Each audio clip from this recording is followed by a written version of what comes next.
Konnichiwa po! 5:58 AM, maaga po ang layas namin papunta sa Bansud para sa isang outreach program ni Sir Ken.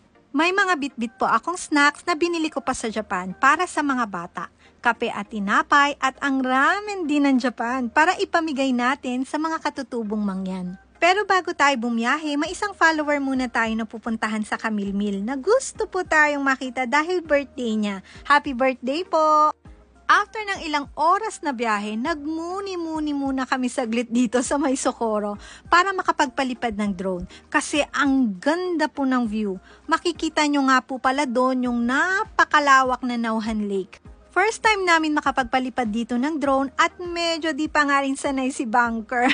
At nag-aalala pa siya, baka nga daw madagit ng ibon si Dororon namin. Ay bye-bye drone pag nagkaganon. O siya, kami aalis na muna at baka maliit sa pupuntahan namin. Ang oras ngayon is 7:22. Maya-maya na, ando na kami sa Bansud. Eto na nga po, nakarating na tayo sa plaza ng Bansud. Hey! Good morning! Maya-maya, pagdating namin, dumating na rin si Sir Ken. Ay, mukhang di pa ata nakakapag-ayos ng kulot niyang buhok.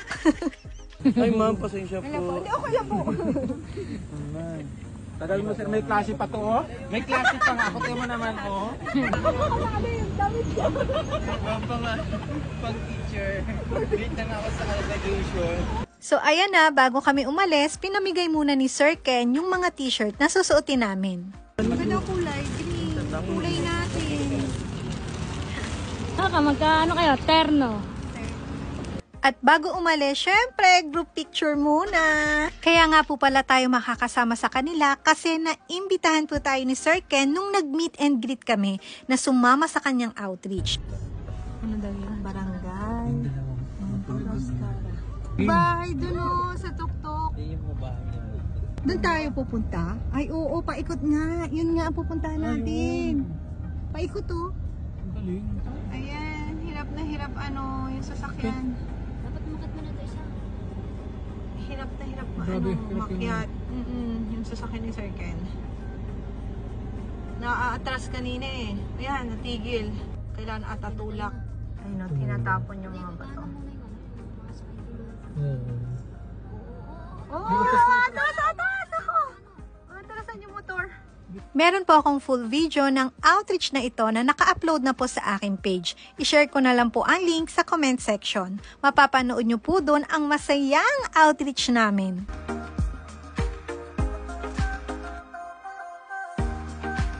At eto pa nga po, nabigyan pa tayo ng kalamansi, ginger syrup at certificate natin. Ang bongga, naka-frame na agad oh!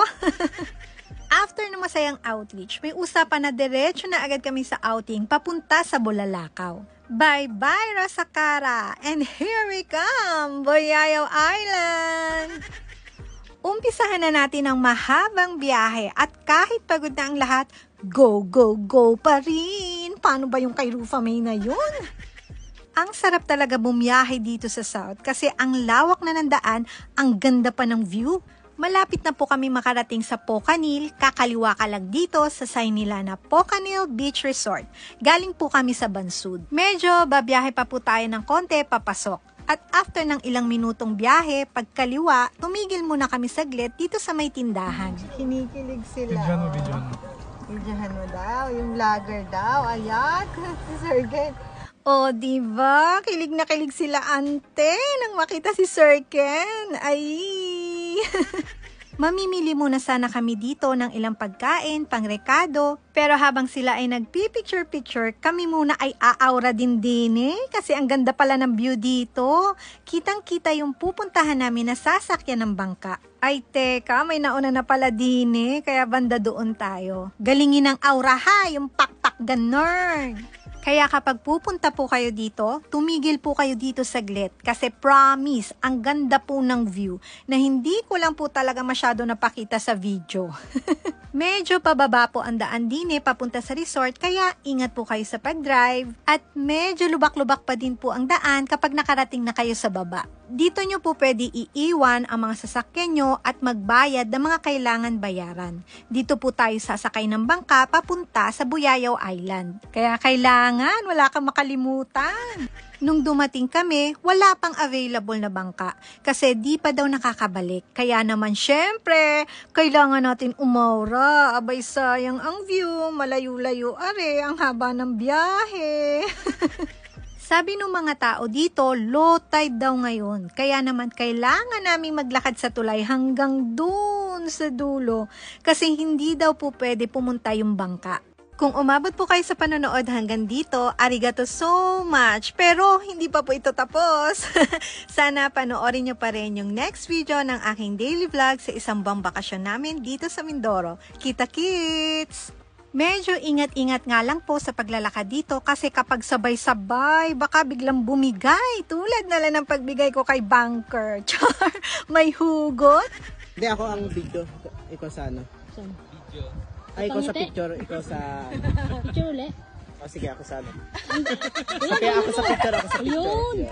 Ay kainaman na yung magpipicture sa amin. Abay, hindi magkaintindihan nagtalo pa.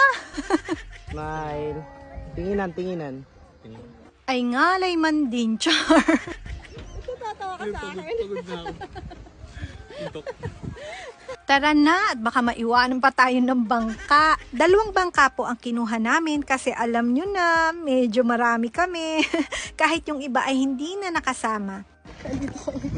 Lalakad kami dito, hindi kami nagsasabay-sabay. Baka lumusot yung paa namin. Sulit naman. Grabe, ang layo pala nito. Pero sulit naman yung paagod.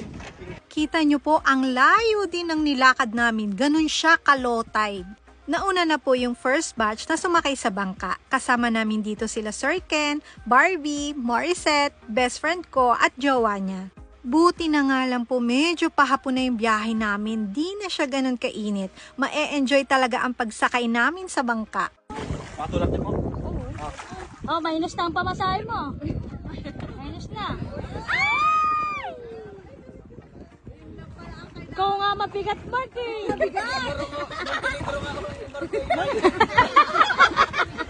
Alata nga. Tumulong si Banker sa pagtutulak kasi sabi ni Mamang Bangkero, ang bigat daw, di niya matulak. So alam na si Budoy ang salarin. Ang laki-laki naman kasi talaga Sa wakas, after ng pagtutulak, makakaalis na din kami. Nagtulak si Pablo ng bangka. Kasi mabigat daw siya. Bangka. Nandiyan sa likod natin si Sir Ken. Ayun. Si Barbie nag-i-interview. Barbie! Sana po panoorin nyo pa rin po ang part 2 ng video na ito. Ang masayang biyahe sa bangka pagpunta namin sa Buyayaw Island. Ayun, nandun na yung iba. Nauna na sila. Ayun.